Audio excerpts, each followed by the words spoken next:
Truthfully, I prefer writing by myself because I feel like I can take my own time and really just like be in an environment where I'm not distracted by my own insecurities and, how other people think of me. I think it's a human thing, and I think it's something that's like getting used to co-writing and stuff like that. And but lyrically, I do prefer writing by myself.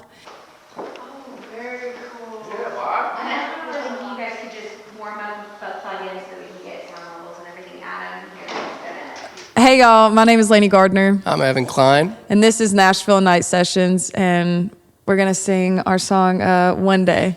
Yeah, let's rip. You ready? Ready. So One Day was written about a person that I knew at the time, and he was kind of stuck in this like crumbling relationship, and I think I was a friend to him, but I think I also started to develop feelings for him as we started kind of just like talking to each other about our own like whatever was going on. To apologize for simply speaking your mind. There's always forever. If she's got your past, you might. I could tell he was in pain and like he didn't want to be in it anymore, but I don't think he wanted to really start over and kind of start new with someone else. And so it was almost like a you've got a soft place to land if you do make the decision to end this relationship. And he always would say like, one day I'll be able to just, have the courage to just end it. It's strange how easy we follow the notion, even if it's wrong. Should I be quicker to apologize? I actually started off songwriting by originally writing stories. I loved writing stories, and I loved writing poems, and I loved singing. And so it was just like a thing that just naturally grouped itself together, and now I'm a songwriter and a singer-songwriter. Now every time I feel like I'm stuck, I'll just literally write a poem. Until then I'll be waiting around for one day.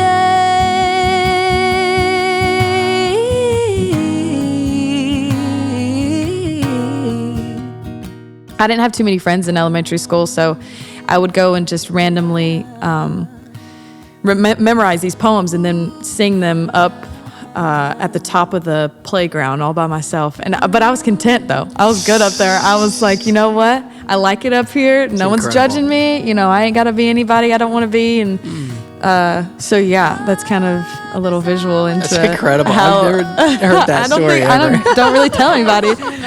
Have all your first, but there's always your last. You may decide you want to stay. Until then, I'll be waiting around. Until then, I'll be waiting around. Until then, I'll be waiting around. One day.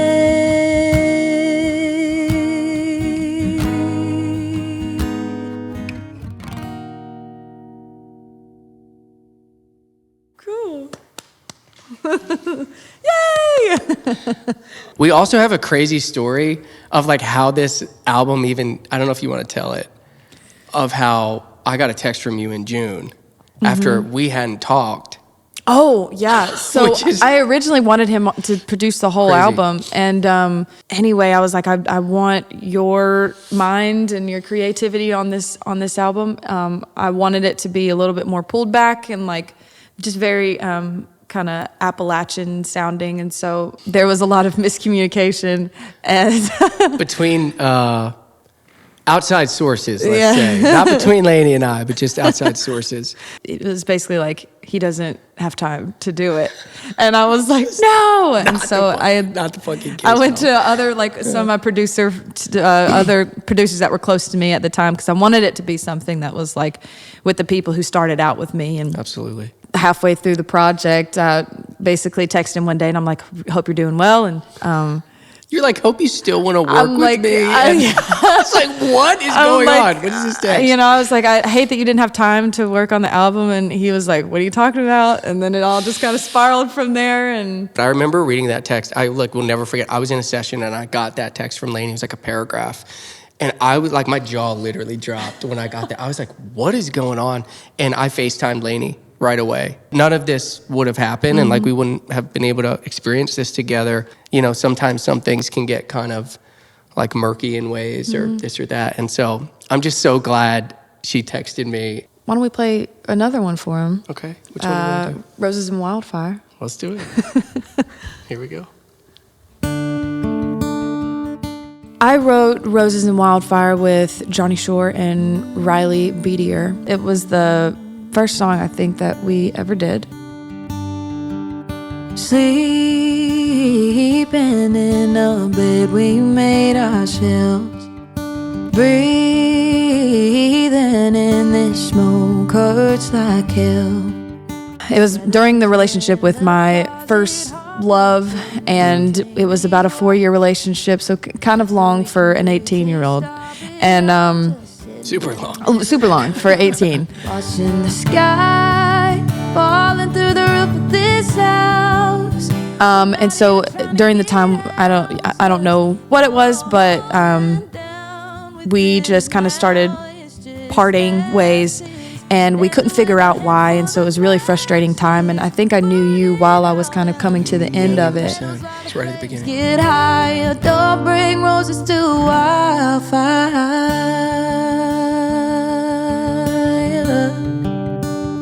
This song is a very personal song to me. My first huge heartbreak and my only heartbreak of that level. Rose and Wildfire, I hoped that people would be able to connect to it, but it was really just a coping mechanism and a coping song for myself, I think.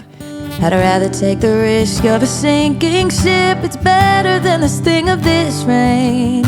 It's doing its best to put out what's left of a love that wasn't meant to be saved. Watching the sky.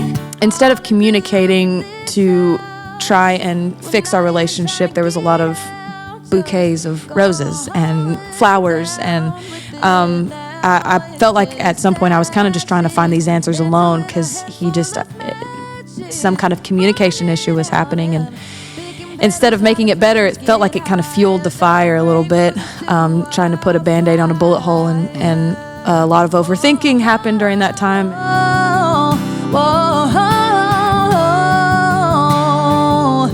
No, don't bring roses to wildfire.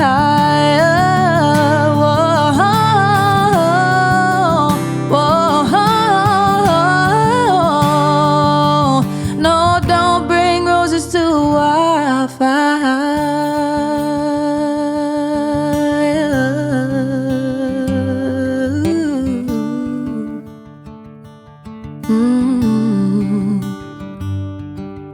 Sleeping in a bed we made ourselves, breathing this smoke hurts like hell. Hell yeah. Woo! I found a burning, like a piano, like a sound of a burning piano that is tucked. It kind of acts as like a vinyl crackling that you can hear, but that's lit from like beat one all the way through the entire song. It's just, so it just adds to like the heart of that hook. And like, yeah, so I don't know. It was another incredible song to work on and explore. Thank you, Evan, for being here, and thank you so much for watching my episode of Nashville Night Sessions. Go and check out A Songwriter's Diary right now, and good night, Nashville.